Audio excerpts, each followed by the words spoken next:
يا لغتي عربية حسبي بأنك منطقي وبياني عربية قلبي. Agnostic. So your position is one of total, the opposite of tranquility, where you don't know where you're going. You don't know what's going to happen to you after you die, because you hear people saying there's a life after death, but you don't believe there's a God and hereafter. So you're always going to remain in this agnosticism where you will have no tranquility in your heart. That is a guarantee. Yes, your heart is always going to be fluctuating between this agnosticism and uncertainty. Are you certain what's going to happen to you after death? No. That's precisely my point. I'm pretty sure that I'll close my eyes for the last time and nothing. There will be nothing experience to experience because. How do you know that? How do you know? Well, there's nothing on the contrary. No. How do you know that once you die, that's the end of it, and that there's not something? How do you know? Because there's nothing on the contrary there. No, I don't understand. You haven't been dead yourself yet. So how do you know that once you die, that there is no life after death afterwards? How do you know? There's no indication of that. What do you mean indication? You haven't died yourself. No evidence. Are you suggesting then people have to come from the death to tell you that there's life after death? This is a logical fallacy. This life, it's a logical fallacy. And to apply a logical fallacy and put that into your belief, saying, you know what, there is no life after death, you're actually living in this agnostic dream that, you know what, I am certain, but actually, that's in your dream. In your waking up state, you are totally agnostic of everything. It doesn't burden the proof, rely on the one making the claim. No. I'm not making any claim. You're saying that there could be life after No, death. I am not saying anything like that to you. I am saying your position is this. You do not know what to believe. Did something come out of nothing, or did something come out of something? If I ask you that question, you will be saying, I don't know. Do you think nothingness gave rise to this something? I don't know what. I am humble enough to say I don't know what caused the Big Bang. No, I just told you it's not a Big Bang. I shouldn't fill it with anything You see, else. it's not a Big Bang. Do you? No, I am saying your position is one of total uncertainty. This life is a miserable life. No, it's not humble. It's a miserable life. If I don't know something, then I don't fill it wherever I want to. No, my friend, it's a miserable life. It's a miserable life. Yes, the life of an atheist, an agnostic, is a miserable life. Really? Absolutely. Let me tell you how. Do you know for certain that this universe didn't come from something, but it came from nothingness? You don't know. Do you know? For certain. I see no indication of no indication, building it or designing it. To put this question very Intelligent design. very plainly. Creator's existence is either creator exists or creator doesn't exist. Where does your belief lie? I don't know.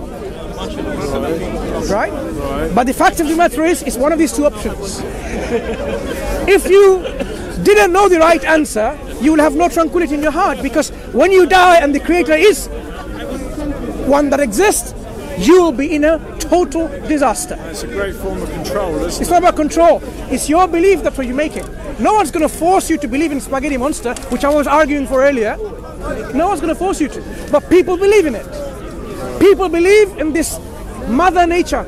God called Mother Nature. Why? Because this Mother Nature doesn't demand any control in terms of what? You don't have to lie. You don't have to cheat. You don't have to fornicate. Not fornicate. You know what? You can do whatever you like. This Mother Nature is more appealing to certain individual, saying, you know what? If I am religious, there are lots of restrictions what I can do. If I am not religious, not believing in a creator, then I can be my own God. I can just do whatever I think is right. I can make my desire my own God. Yeah? That's why Mother Nature, people believe in it, even though there is no evidence for Mother Nature being God. But people believe in it. You are in a position where you cannot tell yourself certainly, with certainty, this universe, which is something, is it possible that it came from nothingness? One day you think maybe it can. The other day you're thinking, how can it be? How can nothing generate something? It doesn't make sense. But then you're saying, we can fill it with everyone. no. Look at the instability of your mind. So the state of mind of an atheist and an agnostic, as I said, is a state of misery, no tranquility. Why? One day you think and you justify. It's not about humility.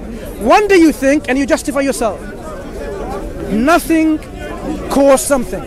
But the next day you wake up and you're thinking, how can that be? How can nothing generate something? It makes no sense. But then you quarrel with yourself. If nothing didn't make something, then it's something else. What is that something? Oh my God. You see, God. But I don't want to believe in God. That's the problem. So atheists and agnostic, you'll be surprised, they talk about God more than a lot of theists nowadays. Why? They're trying to fight it. You try to fight it, but it comes back to you and again. You try all the equations, that there cannot be God, a creator of this universe. And then at the end of the equation it says, there has to be God. So you say, my equation is wrong, you start again. This is what scientists are doing. When they look at all the evidence for the fine-tuning of our universe, the life and its complexity and diversity and harmony, it shows you there's a designer, but they're saying, no, I cannot accept there's a designer. Yeah, I cannot accept it. On the contrary as well. Did you know there's a nerve that goes from the brain and it goes to the voice box, but it doesn't just do that, it goes around the heart as well and then back to the voice box. So the intelligent designer wouldn't do that, it would just go straight there. And you see it in giraffes too. They actually a giraffe has been dissected and that same nerve goes right down the neck and then comes back up to the voice box. Right. See, an intelligent designer. You see, look. That short. If you have a shortage on one of those legs of the stand, that will demonstrate to you. Sorry, it's a very good start, I'm sure. That will demonstrate to you that this tripod is not designed. By looking at one thing and you think it doesn't look like it's a perfect design, it means the whole system is not designed. Are you suggesting? Are you really suggesting there's nothing in your body that demonstrates the sign of a design? I just told you that, no. No. Are you saying there's nothing? Are you saying the camera is better than the eye? Yet this is designed, these cameras are designed, but your eye, which is more complicated than the camera, it is not designed. I don't see any indication. Exactly. So all your body, when for example you have a cut, what happens is, nothing happens. Blood comes on and then all the blood drains off my body and I died. Actually, that doesn't happen, is it? What happens instead is, when a cut happens on one of my blood vessels, immediately you will see processes. They come together. Fibrinogen, the meshwork to form the clots. They come together and then they start forming a cock. It's like total mesh, and then seal it so that it's now sealed. And I would say that's not design. Yeah. So, for example, at the very minute, for example, now you're breathing. What's happening is you're breathing in air, nitrogen, oxygen, and other things in this air, and then it goes to your lungs. And what happens? The gaseous exchange is occurring, where these oxygens are going through your lungs and you exhale out. This system that is processing it, you'd say, this is no design. Okay, can I just ask you one question, if that's right? Have you been to Natural History Museum recently? Before I go to Natural History Museum, let's talk about the lungs and the heart. Have you been there? Can you just give me I have. I've been listening to you a lot. I have. You have, right. Have you seen the new whale, the skeleton of the whale in the main hall? Yeah, and recently probably not. Right, used to be a dinosaur before. Right, you see there's little bones at the back. Yeah. Where there's legs, like as it's sort of. Why would a designer put those little bones there? That's not my question. Back? You're questioning. Why would a designer do that? Now you see, you are actually committing a logical fallacy. Just because your idea of a design is that tripod should have a tail, for example, or shouldn't have a tail, doesn't make it not designed. If a whale has a tail or not a tail, legs or not a legs, it doesn't mean the whole whale is not a design. You, for example, you don't have tail now, the monkeys do, right? We human beings don't have a tail, but we have some tail bones. The tail bone does not in any way negate that our body demonstrates evidence of design. This is your logical fallacy you're committing. So the heart, for example, which pumps the blood. It's a question that it is. Please. The heart that pumps the blood with all the valves that allows the blood to go from one chamber to the other and closes in one way. You can't get the blood the other way because it's like this. Yeah? Tricuspid bulbs and others. Now, you can, in your old dreams, on your awakened state, argue with yourself. There is no evidence of design in there. But the fact of the matter is, you would know that this is a perfect design that does its job. The moment you are born and as you grow up until the moment you die, it does it without you controlling it. It pumps the blood throughout your life, and it does it very well, because that's the way it is designed. But you do two things. No, you do two things. You're saying, first, there is no design in any of the organs in our body, and secondly, that design is not perfect. Who's asking for a perfect design? You are fit for a purpose. That's what it matters. If I say, for example, you know what, we'd better off having wings, you know what, that's probably a better design. No, you don't need to have wings for the purpose that you're designed for. This is what we believe as Muslims, that we are fit for purpose. That's the way we're designed. So it doesn't matter now if you see, for example, we have tailbones and it doesn't have the actions of a tail. Why are some people born without limbs then? Please. Are you suggesting those people who are disabled when they're born, they don't show any evidence of design within their body? Any evidence? In the hearing, the cochlea, in the cochlea itself, right? Do you know how we hear things and how it makes us balance? The reason you are standing is because of these things in your inside your ear, making the sense of balance. Okay, so that's not design. You know, you say people are intelligently designed. So someone who's born. No, I'm not saying that. I'm saying, why do you say you do not see any evidence of design within a human being when every single thing in your body demonstrate there's a design? Demonstrate there's a design. It doesn't. It doesn't. So, for example, when you eat food, what happens? The food goes in and comes out.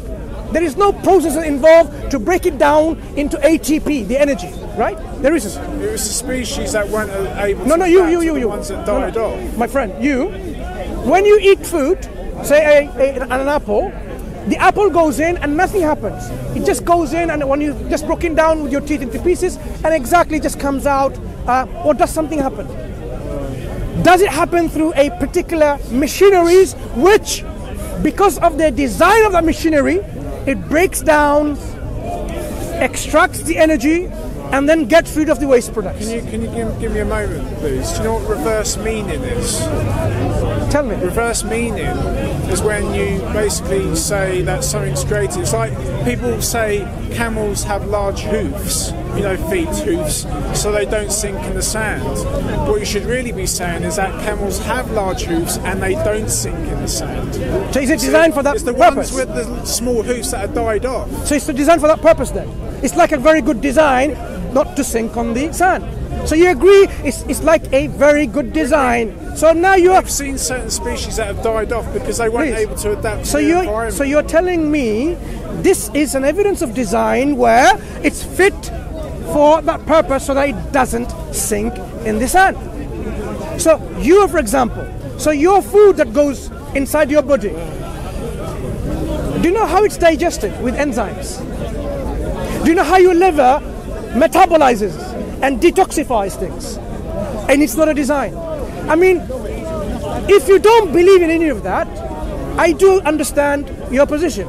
It's what is called reluctance. It's actually called some kind of... Do you think everyone's born perfect? No, I'm talking about this body that you have and the reluctance of yourself in accepting that there are systems within ourselves which are demonstrating evidence of design. Do you think everyone's intelligently designed? No. I am not saying it's designed. I'm saying, why are you reluctant to see the thing, every part of your body, your skin, the nerve endings, how the pain transmit from the nerve endings to the brain, and survival mechanism. It's not about survival mechanism. What I'm saying is, you are a system in which there are multiple layers and layers and layers of design, but you don't see it. I would like to know, why can't you see it? when it's obvious? Because the species before me who didn't have those functions died off. You see, this camera, Canon camera, there are cameras that was made before this, right? Say in the 70s, for example. And I'm pretty much sure the 70s cameras weren't as good as this. Now, does that somehow prove that this camera doesn't demonstrate any evidence of design? It does.